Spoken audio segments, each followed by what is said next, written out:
Hello everyone, welcome to Sunburned Plays, Ace Attorney Trilogy episode 99. We're moving right along in the trial. Just proved that snowfall stopped before people used the snowmobile, so then it wouldn't have covered tracks. So the snowmobile did not in fact go out from the gate, but came back to the gate from wherever it was. Alright. It looks like Miss Von Karma's claim has been snowed in. Wah! It's too soon to be closing this trial due to snow. Miles Edgeworth. How pathetic of you to rely on the weather of all things. Answer me this then.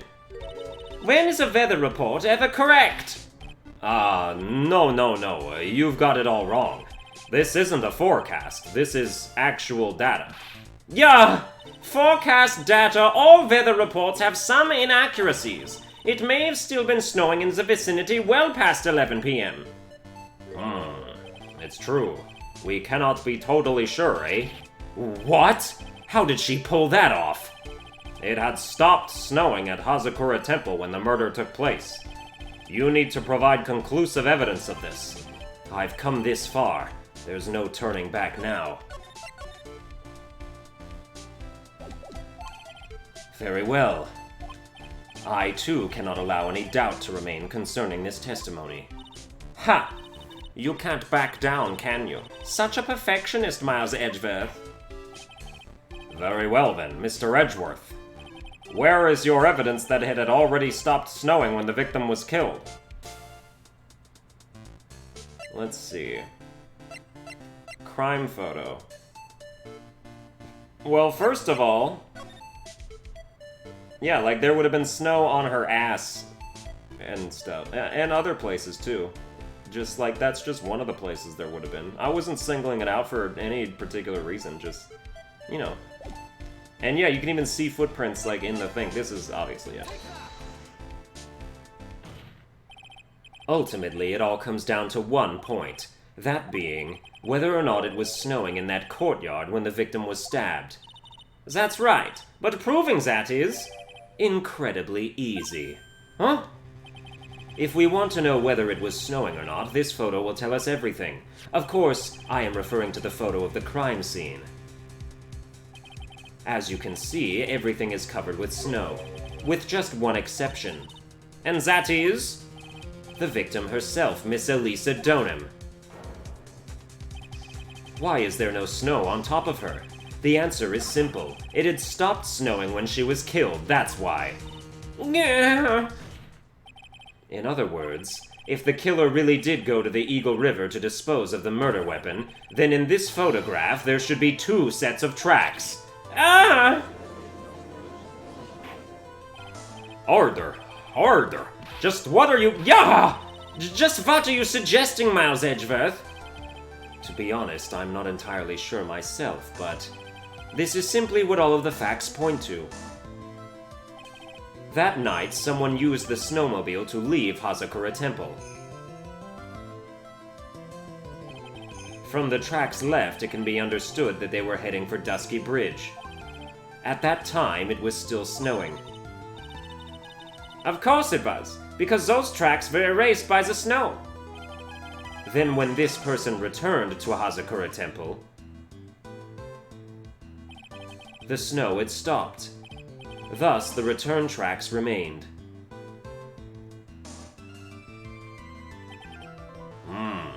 Oh, so the snowmobile did still come from and go back to the main gate then. It's just that it left from the main gate probably before the murder, and then came back afterwards. Which would sort of cast doubt on Iris's ability to have been there in the first place then. Can I say something? This all sounds a bit fishy to me. What does, sister? There is only one key for the snowmobile. Furthermore, on the night in question, we know that the defendant had it. The key was found in her room after the murder. Which can only mean that night, Iris used the snowmobile to go to the inner temple. But Iris said that she never went there. I should probably press on this point some more when I get the chance. The snowmobile can't cross the suspension bridge, so she must have left it on the Hazakura side of the bridge and crossed on foot. That sounds right. But what's odd is, when I left Iris and returned to Hazakura Temple,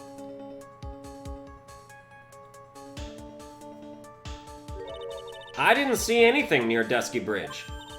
You must have just failed to see it, sister. Maybe, but when I made it back to Hazakura Temple, it was there by the main gate. The snowmobile, I mean. I know what I saw. It was covered in snow, too. But that is impossible. It is... Or, I don't know. Order in the cart. What does all this mean? So then what was the snowmobile used for? It wasn't taken by the defendant when she went to the inner temple. If it had been, then the witness couldn't possibly have seen it by the gate. Furthermore, it wasn't used by the killer to dispose of the murder weapon.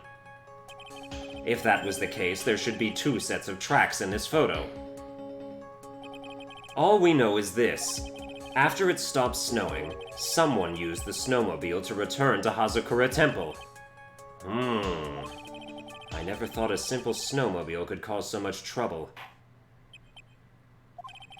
I think we've learned all we can from this witness. Yes, I've nothing more to add. I've told you everything that I know. But then, that still leaves us with the same problem. If only there was someone, a witness who could testify to having seen the snowmobile. A witness, huh? Was there no one out, walking perhaps, near Dusky Bridge on that night? God, don't send Larry. I don't think that's likely. It was cold enough to freeze your ears off. Only an idiot would go out wandering in that, unless they had something really important to do. That's a shame. Hold on. Something is coming to me. An idiot may well have gone wandering out on that subarctic night. Your Honor, actually, there just might be one individual who may be of help to us. Really? You know of someone who might have seen the snowmobile on the night of the murder? I don't know for sure if he saw it or not, but there are 2 things about him that do come to mind. Which are... First, that he saw something incredible on the night of the murder. And the second being... This individual that I am thinking of went wandering outside on that cold night. In other words, he is our kind of idiot. Mr. Edgeworth, who is this idiot you're talking about?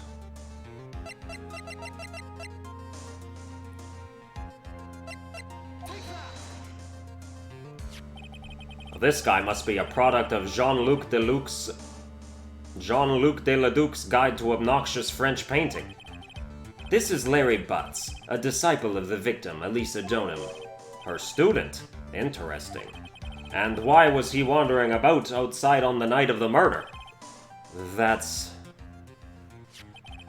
I could tell them all about his designs for Iris, but it may cost us his credibility as a witness before I even call him. He is, after all, an artist. He was perhaps searching for something in the snowy scenery that would move him, although I cannot guarantee that this is the reason. And so, this unfortunate, unreliable-looking man, what exactly was it that he saw? I intend to extract that from him right here in this courtroom. Summon this youth as a witness immediately. I have no choice, do I? I believe he is in the gallery for this trial. It will not take long to summon him. Very well. Larry. You may have escaped me yesterday, but today I'm going to get everything out of you.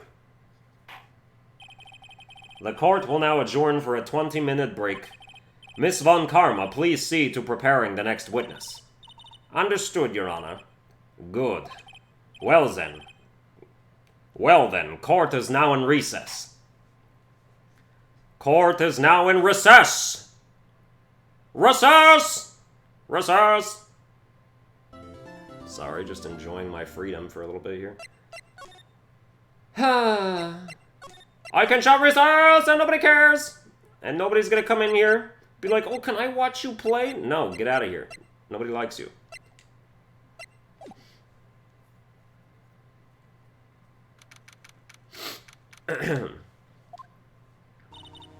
Excuse me, Mr. Edgeworth? I'm not really sure what to say. Iris, we only have 20 minutes. There are 2 things which I need to ask you before we reconvene. Alright, I'll help you any way I can. First, about that night. You really didn't go to the inner temple, correct? The last witness claims to have met and talked with you in the training hall. Either you or Sister Bikini is lying. Mr. Edgeworth, it's just as I said yesterday. Until the incident occurred, I was in my own room in Hazakura Temple. Very well. The second thing, then. That night, the temple's snowmobile was used in between the time Sister Bikini returned to the main hall and when she bore witness to the murder. Sometime between 10:30 and 11 p.m. that night, were you the one who used the snowmobile? There's only one key for the snowmobile. The only person who could have used it was me. So it was you. But why? What made you go out to Dusky Bridge? I'm sorry, Mr. Edgeworth.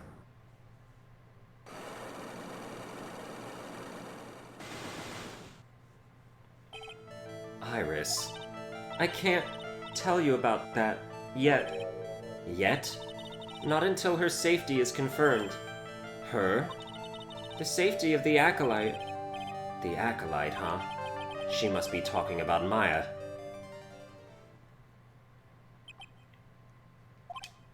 Iris, look me in the eye and tell me the truth. Did you kill Elisa Donham? No matter who or what may come, I could never take a life.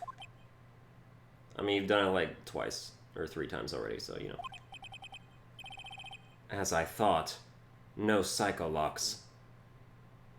She poisoned Armando, bitch, and she electrocuted Phoenix Wright's, like her old boyfriend.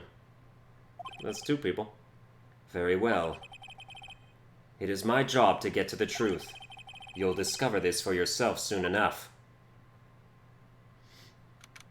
Dude, if they're really trying to pull some shit like that isn't Dahlia Hawthorne, I'ma be livid. Court will now reconvene. Miss Von Karma, where is the witness?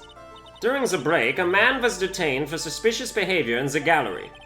Suspicious behavior? He was sketching something very intensely. Dare I ask what the witness was sketching when he was detained? He drew a terrifying woman armed with a demonic face and a vicious whip. I can only presume that his intention was to capture you. Anyway, it's time to drag this pathetic excuse for an artist before the court. Laurice Donham, I hope you're ready. Get in here! It would seem that whip is going to see plenty more use today. I hate Larry! Your sketch is in contempt of this court. Hey! I was just artistically... Ow! You tried to run away from the bailiff who was trying to hand you your subpoena, correct? Look, I'm nothing but a fledgling artist, training out in the mountains. I'm only down here in the city because I ran out of green paint. Well, to use the technical term for the color, viridian. Larry, this isn't an art store now, is it? I know, I graduated junior high, okay? Look, art is all about working in the fields, isn't it? Working in the fields. I presume he wanted to say field work, I hope. That's it, thanks, buddy. It's kind of sad that I was able to understand his mangled train wreck of a sentence. I just happened to stop in here and found a wonderful new model. So see? I've got nothing to do with this trial, at all. I expect all of your faces to be red when you realize this mistake. Bright red. Or, to use the technical term, Crimson Lake. Ouch! Ow! Ow! Ow! Ow! Ow! Ow! Ow! Ow! Ow! Ow! Stop your pathetic blabbing and testify like a man! Refrain from whipping me, Miss Von Karma. Cross-whipping is as bad as cross-checking. Witness, That was all your fault. Testify now! This is too much for me.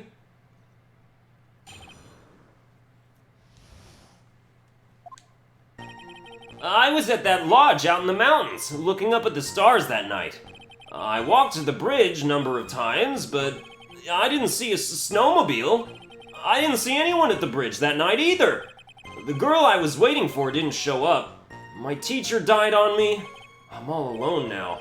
Aren't I edgy? Witness, please refrain from talking directly to the lawyers during your testimony. I'm just a nobody, nothing but a small worthless man, aren't I? And why wasn't I asked for my name and occupation, or anything else? Mr. Edgeworth, this man seems to have quite a severe inferiority complex. He's recently been the cause of numerous incidents. I think he's finally realized for himself just how much of a nuisance he has been to other people. Yeah, that's right! I'm behind everything, every case! Watch out, okay? Just touching me will make you eternally unhappy! Well then, let us proceed with the cross-examination. With no touching, thank you. We can delve into other details at a later time.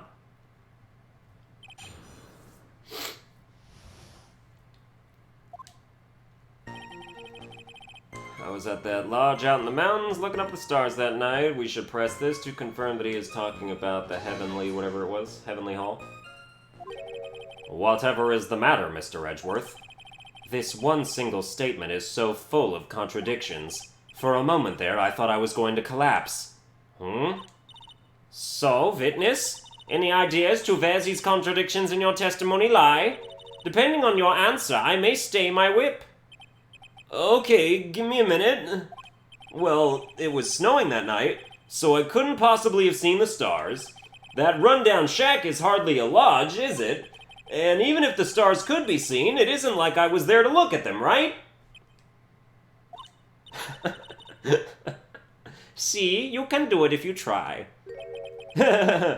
Ouch! There is only one issue here. What you saw at Dusky Bridge.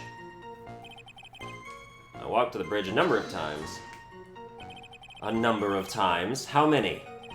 Maybe 5 times? I went once every 20 minutes. Which means you spent almost 2 hours at Heavenly Hall that night. You bet! Real love is about waiting with your heart in your hands. Love, you say? It was this man's intention to summon the defendant to the small shack, using this blackmail letter. Blackmail?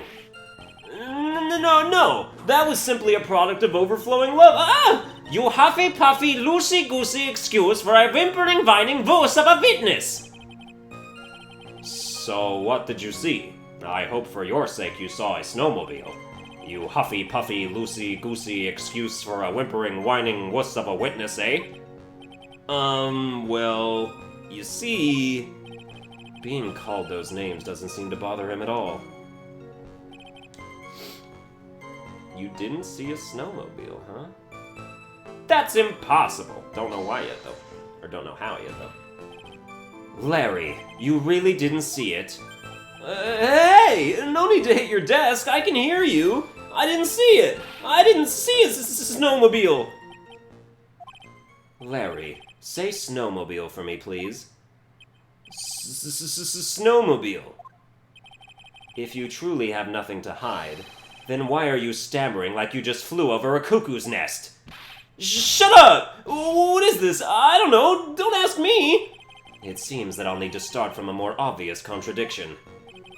I'm going to strike the blow that will finally get him to spill the beans. Whoops, I didn't mean to press X there. It seems that he's going to claim to have nothing to do with this to the end. I don't want this guy to cost us any more time. Need to slice through his obvious contradictions to keep things moving along. Okay. I walked to the bridge a number of times, but I didn't see a snowmobile. You would have seen a snowmobile. It was left there because of the map. I mean, the map wouldn't really show that, though.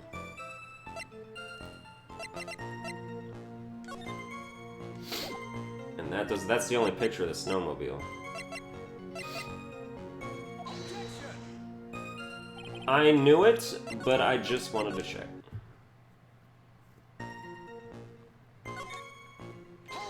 Okay, let's hold this. You didn't meet anyone? That's right, because I've got nothing to do with this. And I'm just here to buy some Viridian paint, okay? Come on, I expect to see those Crimson Lake faces now! It would appear that simply pressing him isn't going to be enough, Mr. Edgeworth. Indeed. It seems that he's going to claim to... Okay, here we go.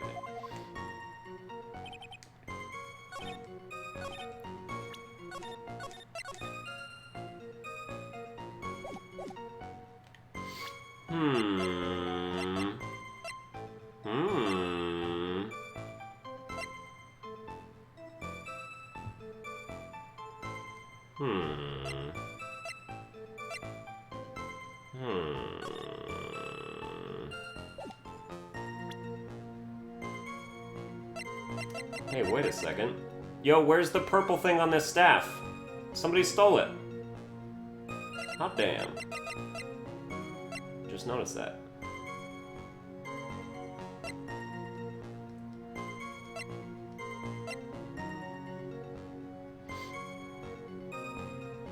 Tracks photo?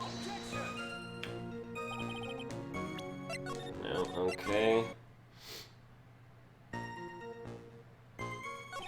I didn't see anyone at the bridge that night either. Well, that has to be false. Because...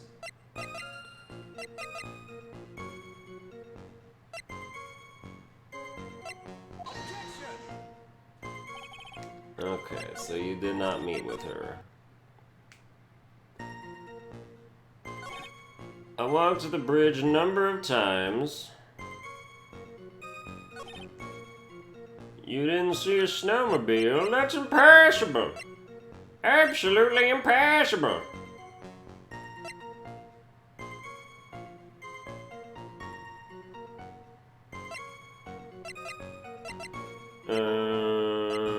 Why is this evidence?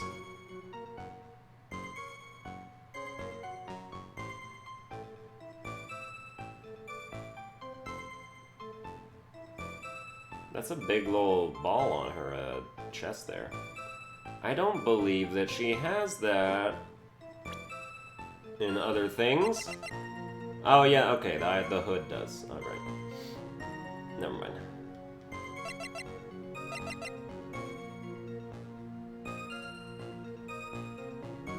But the hood also has the purple ball on it. I'm very confused now. Didn't see a snowmobile. You had to have seen. Lightning struck Dusky Bridge at 10:45. Now...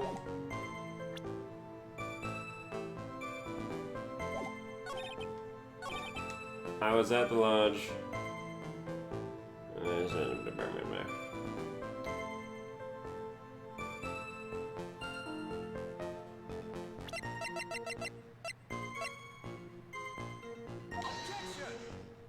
I assume you're not supposed to actually, like, contradict the first thing, since the whole pressing thing just showed all those things.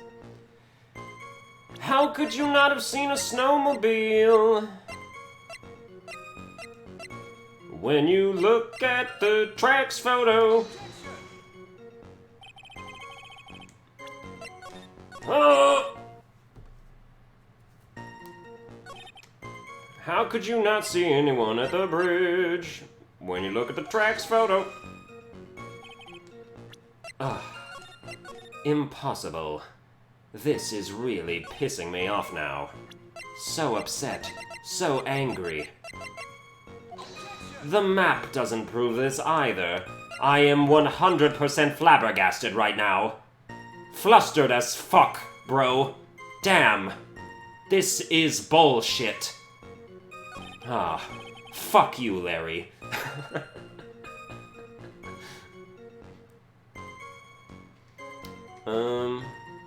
Says you walked the bridge a number of times, bruh.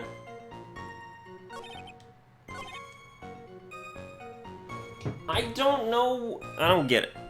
I'm gonna look it up. What is the episode called again?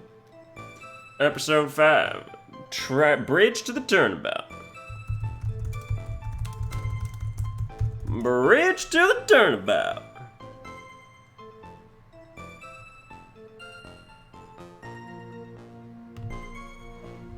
It's not cheating if I don't care. Okay, yeah. What part is this? This is part 2-2. God, this case is long. There's a part 4-3 and shit. Oh my god, will this thing load, please? Jesus Christ. Alright.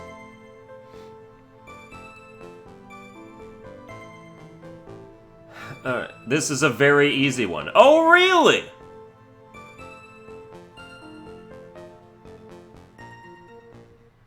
Present Phoenix Wright's profile at Statement 4. Phoenix met Larry before falling from the bridge. You knew that, obviously. Oh, did I? Oh, did I know that, obviously?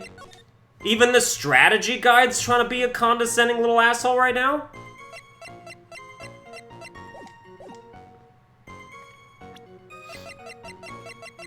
Dude, I forgot 100% all about Phoenix Wright. He's not part of this anymore. Like, we're at Miles Edgeworth now.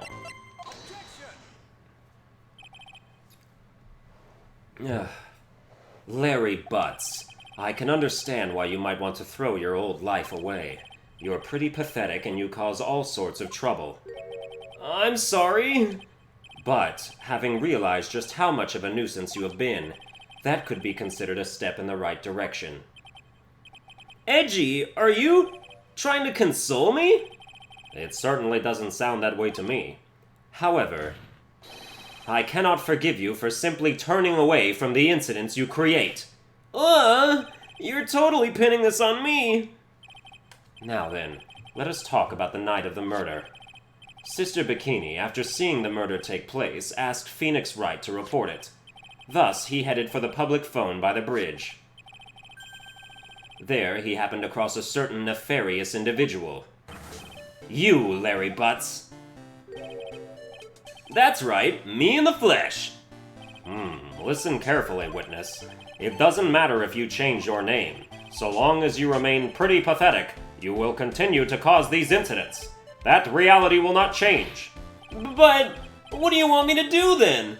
Larry, what you need to change is your inner self. But for now, what you saw that night, testifying truthfully about this one issue is all I need from you. Edgy, I think I've finally woken up. Well, I guess I could still be sleeping. But anyway, I'll do it. I'll testify. Well, I'm not sure this will go especially well. I'll ask again then, witness. What did you see on the night of the murder?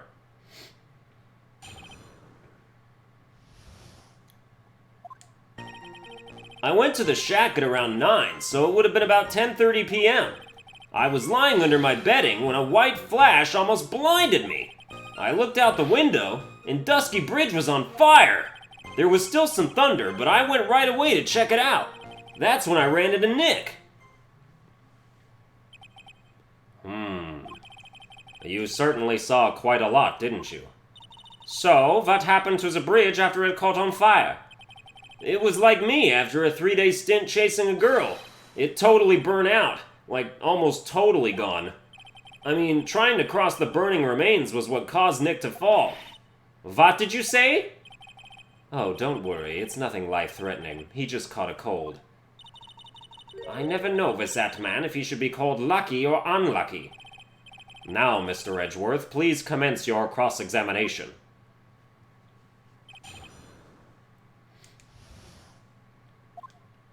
Alright, went to the shack at around 9, so it would have been about 10:30 p.m. I was lying under my bedding when a white flash almost blinded me. It would have been about 10:30, you say? When did lightning strike? Lightning struck at 10:45.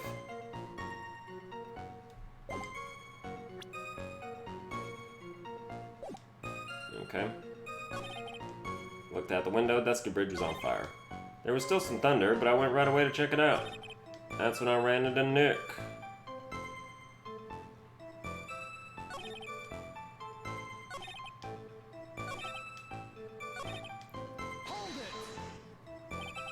What did you do out there in the cold for an hour and a half? Well, if you really must know, I was busy being excited, I guess. Excited? Dare I even ask? I set the meeting time as 10 p.m., right? But I couldn't wait, and I thought she might come early, too. Well, it appears she didn't come at all in the end. Because they never arranged to meet in the first place, did they? Shut up! Don't go picking my fond memories apart! Anyway, I was getting a little worried. I thought maybe Iris had lost her way. So every 20 minutes or so, I went out to the bridge. But I didn't see anything particularly suspicious.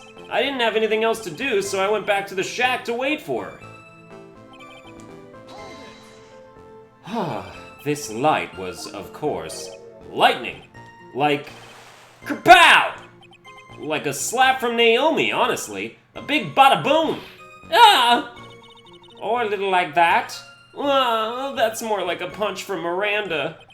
Witness, did you actually see the lightning hit the bridge? Well, I was a bit startled by the flash of light, so... I looked out the window and Dusky Bridge was on fire. On fire! Seeing that, what did you do? What do you think? I was burning up as well, from the fire in my heart. And that's why you went to take a look at the bridge? Well, to be honest, it was freezing cold, so at first I thought, forget it, I'm not leaving my covers. But it had pretty much stopped snowing, so I don't know, I changed my mind. I'm not sure I care for the forget it attitude you had at first, Witness. You said right away, but exactly how long after the strike was that? The lightning fell, and then the bridge caught on fire. Maybe around 5 minutes? I mean, I suddenly thought, gotta go check this out. How far is this small shack you were in from the bridge? Hold on. Well, it had pretty much stopped snowing. I guess about a 5-minute walk?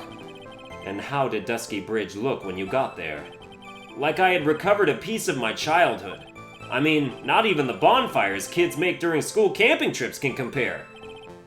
Well, should I press him for a little more info? Why didn't you call anyone? Why did you go to the bridge?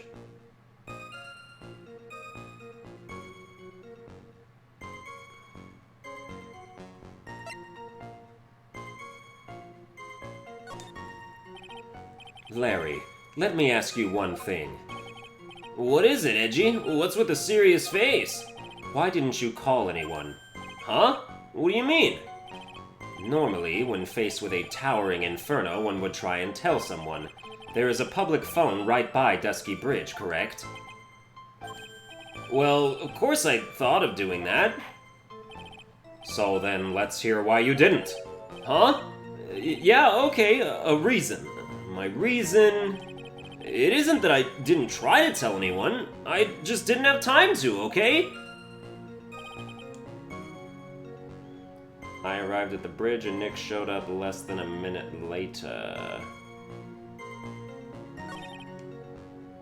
Alright, let's try pressing the other side of this statement now.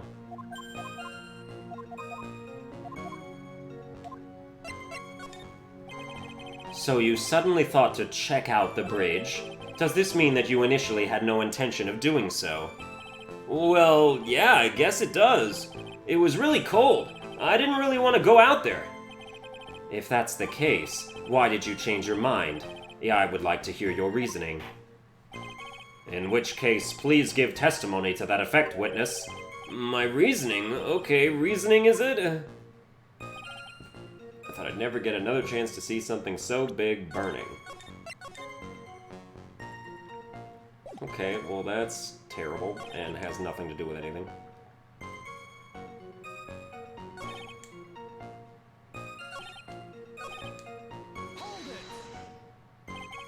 So you decided to go and see what was happening? That's right! We're talking about a massive suspension bridge burning to high heaven! That's not something you see every day. A real specul... Like, really special? Can we really trust a witness who is unable to pronounce spectacle? Life seems to love hitting this poor witness below the belt. Well, my motto is to hit life back as hard as I can. Ah! I'll give you a few hits too if you'd like. This my VIP. He told me about the burning bridge yesterday, but there's still something that doesn't quite fit. It looks like, despite his change of heart, Larry still isn't telling us the whole truth.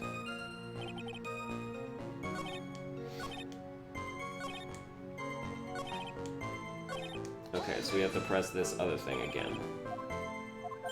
So that he mentions that Nick arrived about a minute later, which is going to be proven to be false, probably. Somehow.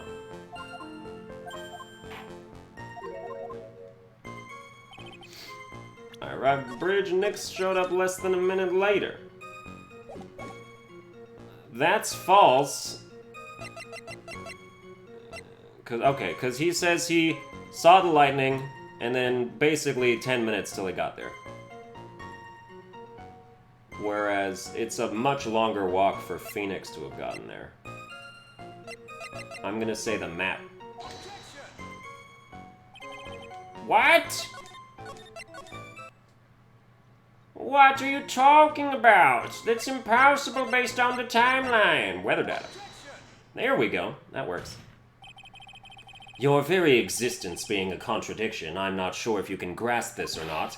What the hey, Edgy? You make me sound like some sort of alien! But your testimony is conclusively contradictory. The problem here is time. I've never been the best timekeeper, you know. 3 minutes after Billy leaves on foot, you follow him on your bicycle. How long does it take for you to catch up with him? Terrible at those. This is much more simple. You saw the lightning strike Dusky Bridge, and immediately went to see what had happened. Is this correct? Yeah, well, I wasted about 5 minutes first, but more or less. I have the weather data from the night of the murder here. According to this, the lightning fell at 10:45 p.m. You say it takes less than 5 minutes from the shack to Dusky Bridge, meaning you probably got there at around 11. That all sounds about right, I guess. And then Nick showed up and did his falling act. That is impossible. What do you mean?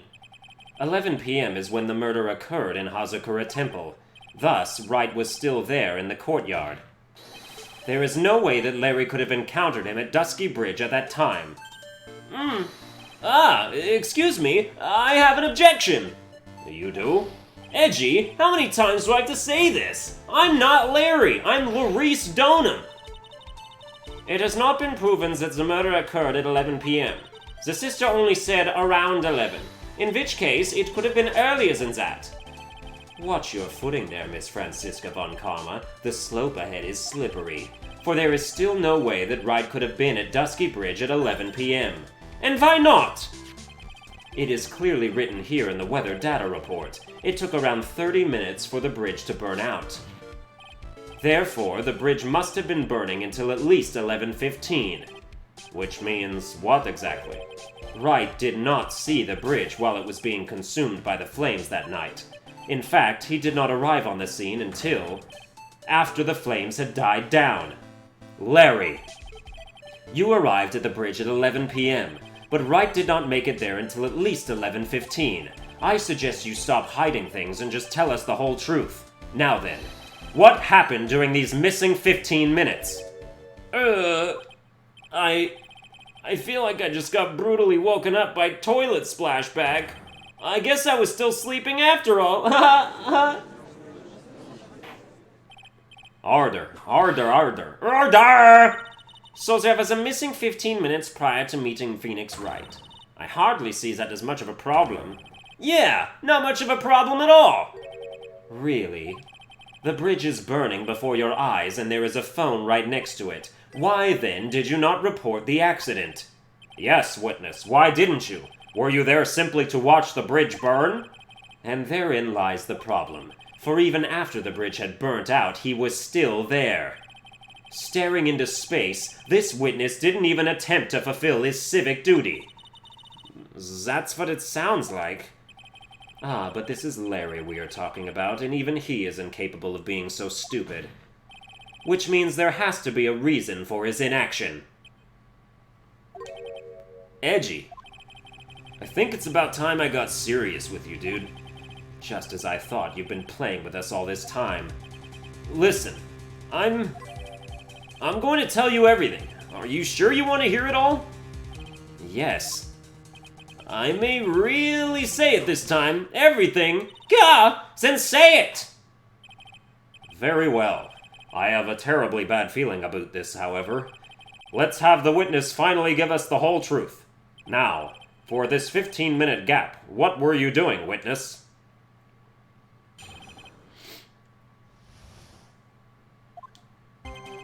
I'm a donut. I'm an artist. What do you think I was doing? Sketching in front of the bridge. I was whipped up into a frenzy of art. The shock and awe that I was feeling, I transferred it all directly onto the page. Before I realized it, the flames had gone out, and then he came running up. I suppose artists can be strange folk. That's right! I'm willing to sacrifice everything in order to draw the perfect sketch. Including the truth from the sound of it. Mr. Edgeworth, has this removed the last of your doubts? Not at all, Your Honor. One very large doubt still remains. And what would that be? This is a surprisingly believable story, especially considering the source. So why did he think he needed to hide it from us until now? I intend to drag the reason out of him. Ha ha ha! You'll regret this, Edgy!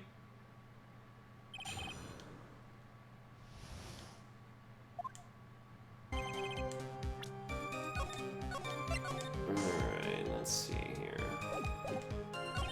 Sketching in front of the bridge, I was whipped up into a frenzy of art. Shock and awe that I was feeling, I transferred it all directly onto the page. Oh yeah, where's the page then, huh? Where's what you drew, bitch? I bet you ain't got a single drawing of no flamed out bridge, bitch. I bet you bitching out, bitch. Bet you don't know, bitch. Before I realized that the flames had gone out and then he came running up.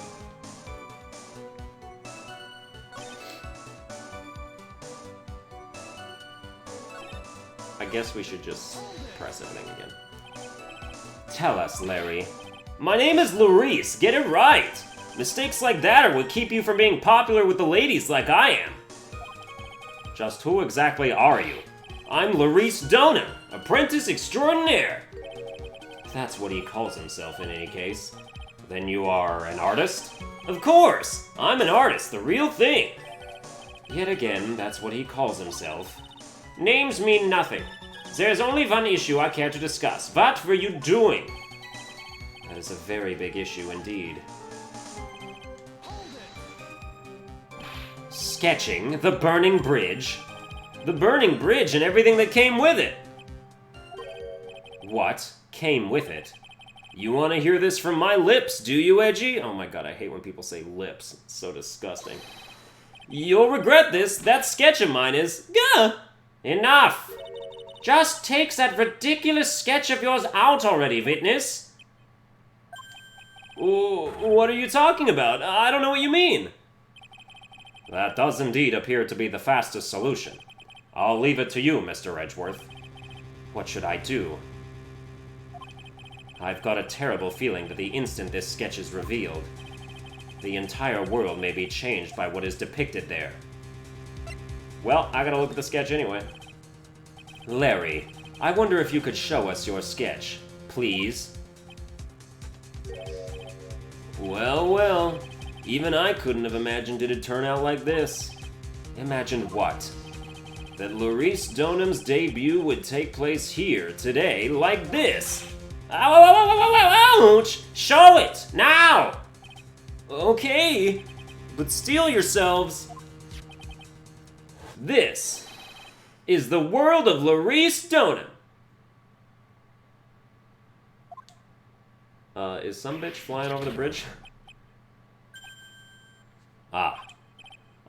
Well, so this is Dusky Bridge, correct? Quite a large bridge, isn't it? Your response, Miss Von Karma? Yes, well, it's a better drawing than I expected. Isn't it? Isn't it? I struggled to reproduce those flames, I really did! Yes, I'm sure you did. This is going to get ugly. No one has the courage to bring it up, it seems. This mysterious flying object. Larry, What? The burning bridge is fine, but what is that unfortunate-looking figure? Ah, you spotted that? I thought you might. However much I might want to ignore it, I can't.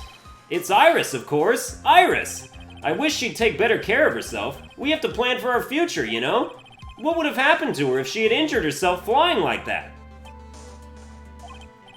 Larry, please, answer this next question honestly. Okay. Are you really claiming to have seen this? Are you claiming to have seen the silhouette of the defendant flying over a bridge that was engulfed in flames? Yep, that's what I saw. That's why I drew it. I'm an artist, a real artist. Are you high? The girl, she's really high up in this picture.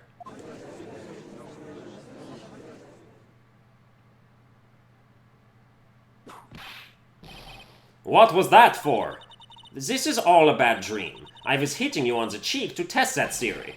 Please whip your own cheek from now on if you wish to test your wild theories. Anyway, no court of law will ever acknowledge that people can fly.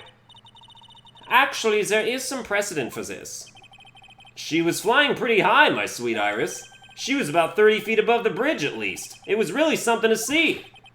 This has to be some kind of mistake. Mr. Edgeworth, please bring the witness back down to earth. What? Me? This witness is your friend, is he not? Accessory to foolishness, Miles Edgeworth. Let us get back to the cross-examination. By force, if necessary. Mr. Edgeworth, I expect you to expose the obvious contradiction here. Yes, Your Honor. Looks like I've got another reason to remember this moron. Well, what did you think of my debut piece? Get that thing away from me! Larry's chatted to the court record. Now hurry up and cross-examine him.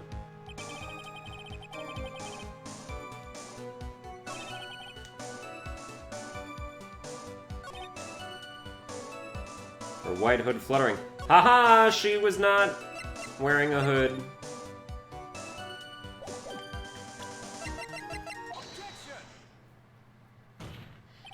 Larry, what did you really see that night? Not that I particularly care. In your position, that's just being irresponsible. I drew exactly what I saw. I'll give you a whole $1 that it's the truth. If that is truly the case, then there is one thing that we can say for certain. What might that be? That the person who flew over the bridge could not have been the defendant, Iris. What? What do you mean? I don't understand. A foolhardy folly of a foolish statement by an equally foolish, foolhardy fool. How exactly can you make this claim? Tell us, Larry. According to this picture, the individual whom you say you saw was wearing a hood, correct? Of course she was. That rundown shack is quite away from the bridge. The hood is what told me that this floating angel was my Iris. The hood is my darling Iris, and Iris is my darling hood. It seems there are bigger fools in this world than the one at the defendant's bench. Or defense's bench. Larry, there's something you need to be made aware of. On the night of the murder, Iris wasn't wearing her hood. She had given it to Wright as a gift. Are you going to change your story now? Perhaps suggest it was Wright who took flight? What are you talking about? I think you understand what I mean just fine. Why did Nick have Iris's hood? What? Edgy, what's going on with Iris and Nick? Why, you Nick, you dog!